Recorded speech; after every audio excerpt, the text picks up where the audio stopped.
Hey guys, a day in my life nga usa ka Pilipina nga namarisog a farm kanang maadto sa kalisod. Mahawa sa kalisod for today's video guys. Nagluto tao pagkaon sa malaki. Okay.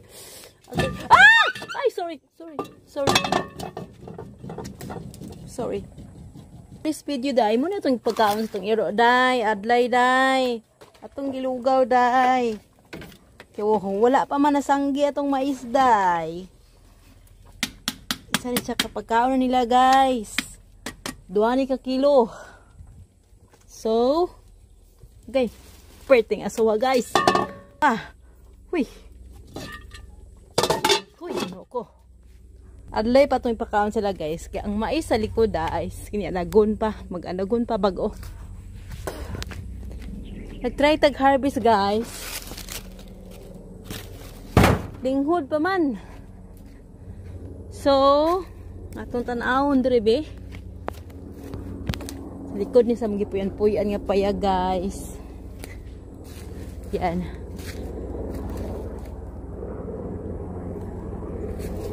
So, linghod pa siya guys. Panguan ako kuan.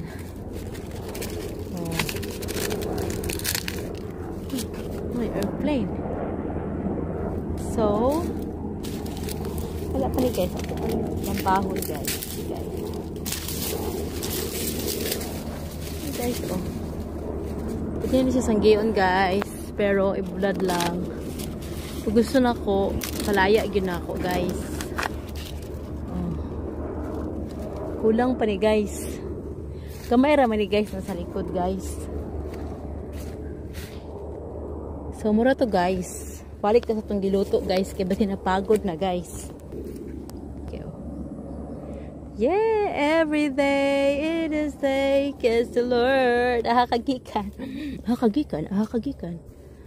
So, papaya. Muna mo hang balay. Nga gipoy ani hobby.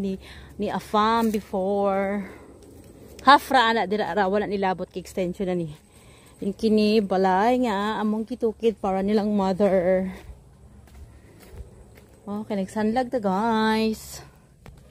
So, nagluto ta guys. Bye-bye.